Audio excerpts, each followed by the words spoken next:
What is up, everyone? Today I'm going to be reviewing and sharing my overall thoughts about Halo Reach with no nostalgia. I grew up being a Nintendo and PlayStation head, so I never got to experience Halo the way that most people did. And honestly, I can say after being in Reach and Combat Evolved and 2 that I did genuinely miss out, especially with the multiplayer and split screen capabilities. As a kid, I probably would have had a blast. I probably wouldn't have really benefited from any of the online or multiplayer capabilities, but the campaign alone, I would have had a blast with. I take it back. I actually did have one experience with Halo. I believe it was Halo 3, but I just remember how clunky the 360 controller felt to me, but a good kind of clunky, a hefty like. Keep in mind, like I was very used to the GameCube and the PS2 controller, and the 360 controller, because it has like the batteries, it is like way heavier, and I really remember looking at it and it looked truly next gen. But I also thought how the character controlled was difficult to wrap my head around because he felt heavy and floaty at the same time, and also how smooth the camera felt and how low the sensitivity was in hindsight. People didn't really care about that stuff back then, but it was a lot for me to wrap my head around. And the shooters I played, they all had lock-ons and strange reticle aiming from the James Bond games or the Perfect Dark games. And only people who played those games really know what I'm talking about. But Halo was the evolution of first-person shooters. If you were to play those games, then you would know how clunky those FPS games are. But I still enjoy some Agent Under Fire and Nightfire every once in a while. But FPSs have really come a long way since then.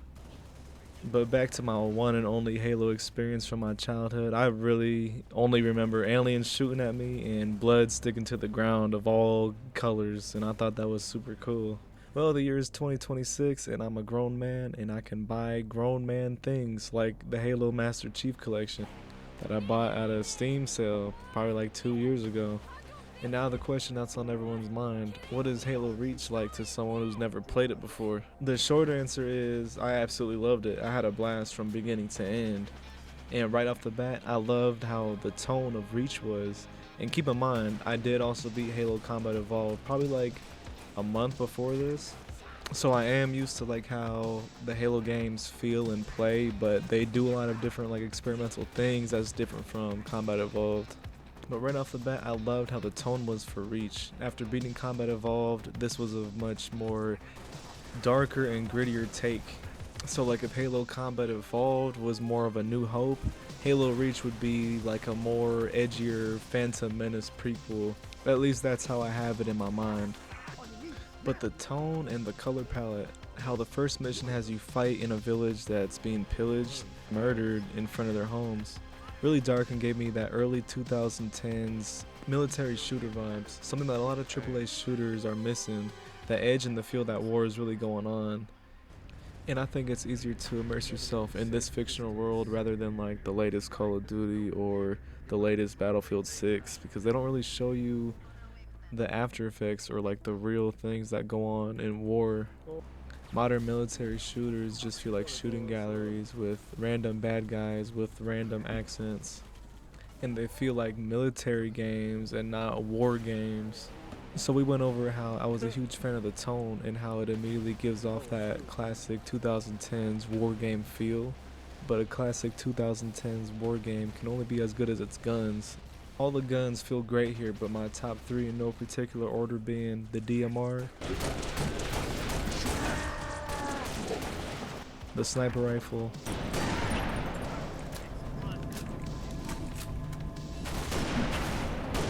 and the plasma repeater. And the big boy guns feel great here too. The rocket launcher,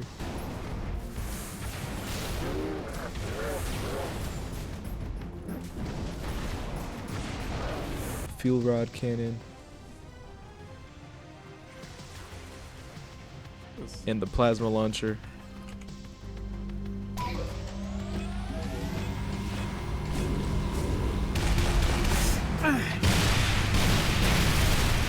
Oh, and of course we can't forget the gravity hammer.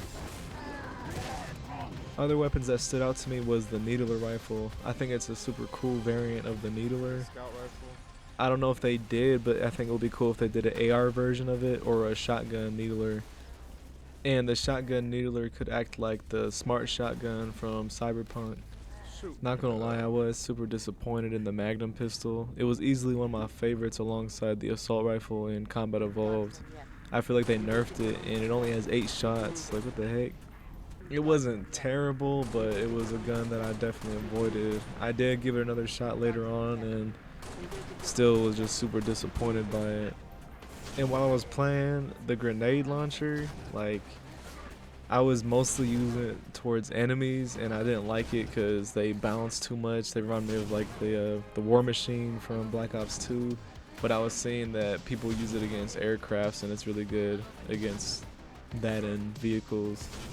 The Spartan laser was another one of those weapons. It doesn't get introduced too much later in the game, but I was using it against enemies like a dummy. But it's supposed to be super good against vehicles as well. But all in all, the weapons were super fun, and the gunplay was super fun and fast-paced, and I enjoyed every firefight the game had to offer. The game also uses these Spartan abilities, and the only ones I really found that were useful to me was the sprint and the jetpack. Anything movement-based in a first-person shooter, like I'll always choose over like an ability. There's one where your guy will kneel and he becomes invulnerable. I didn't really use it. There might be some clutch moments that people had with it, but I never used it. I didn't really see the need to. And there's another one where he shoots out like a decoy, and maybe a multiplayer. That one's super good, but never used it during the game. If they ever remade this or choose like this type of abilities like in the next Halo game, they should definitely make it like a skill tree or like slots where you can choose 3 of them at the same time.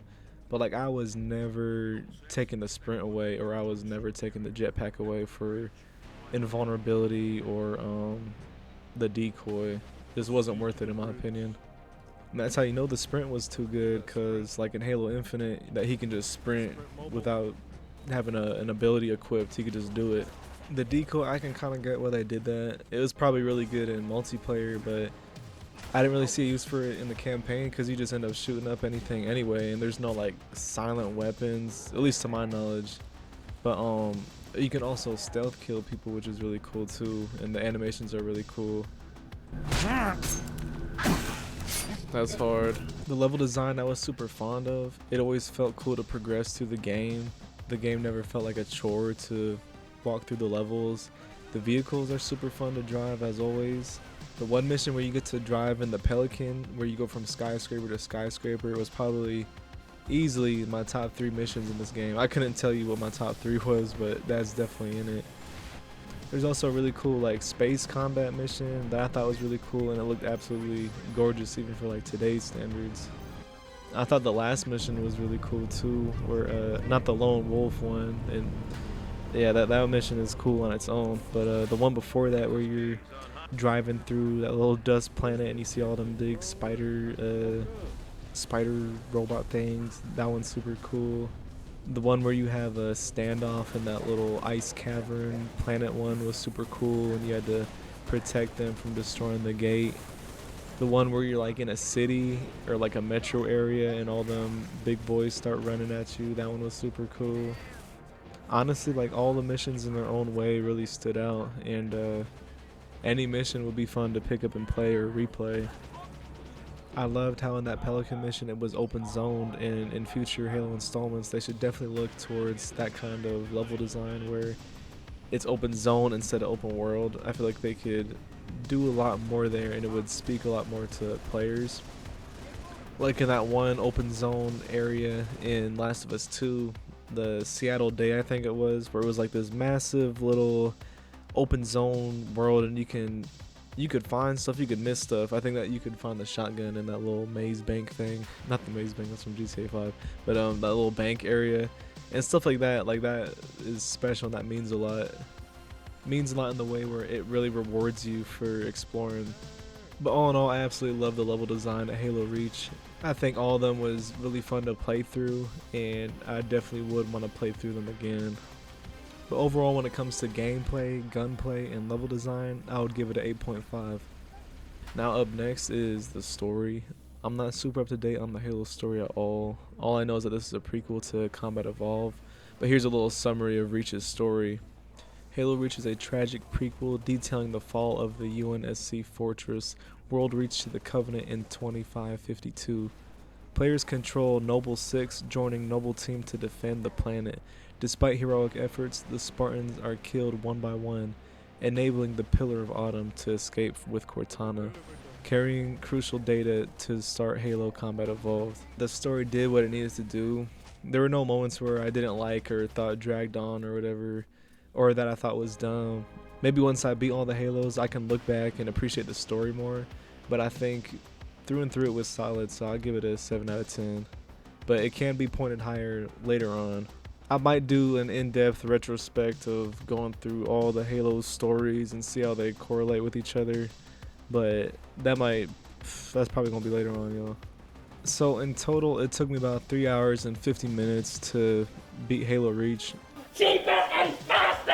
Hey, and make it 4 hours! 4 hours long, sir? Yes, 4 hours! Guess how long it took me to beat the game? Guess. No, 4 hours! 4 hours on normal! It is on the shorter side, but I think the bones are strong enough that if they really wanted to, they could have stretched it out to be a 10-hour game. But I think if they did stretch it out to be a 10-hour game, they would probably have to introduce a couple more guns, maybe some more abilities, or like have a different upgrade system, or like I said earlier, that you could like slot abilities instead of just choosing one, because I would just use sprint and jetpack the whole game. Or like how in Space Marine, where you'll like play through the game and he'll upgrade his armor like through cutscenes, and he becomes an ultramarine, and it extends his shields and his rage meter. Like they could have did something simple like that. Like they don't need a whole XP system and runes and buffs and debuffs and, you know, the RPG stuff that we all know and love. But all in all, Halo Reach was a very fun time. I would replay it again, and I would recommend this to someone who never played Halo before. I'd probably recommend Combat Evolved before this one, because there are more like modern shooter mechanics in this one that would make more sense, you know, to the modern gamer. But I would recommend Combat Evolved and then Reach. Me playing this game, I really understand the hype and why people really glaze the Halo franchise. And after playing this, like, I'm a Halo glazer now too. Not really, because I do think that people really overhype it, and it makes people not even want to play it. Like, okay, bro, we heard about this game 500,000 times. Halo Combat Evolved, blah, blah, blah, blah, blah. But I would recommend it to someone who wants something new and hasn't played a Halo game before. But all in all, my final rating for Halo Reach is 8.5. Super fun time. A short time. You can beat it in one sitting if you really want to, and feel accomplished at the end. And would definitely recommend to anyone who loves shooting games, or those old school corridor shooters, or any sci-fi game in general. This video is a little shorter, but after every game I beat, I do want to make a little 10-15 minute video just to share my honest thoughts and opinions, and also just so I can remember what I thought of a game like right after I beat it, because sometimes I'll be beating games and I'll just be forgetting like the whole game. So it'll be useful for me also. But if you like this video, like and subscribe for more juicy gamer content. And until next time, it's been your boy Sus Van Mars, and peace.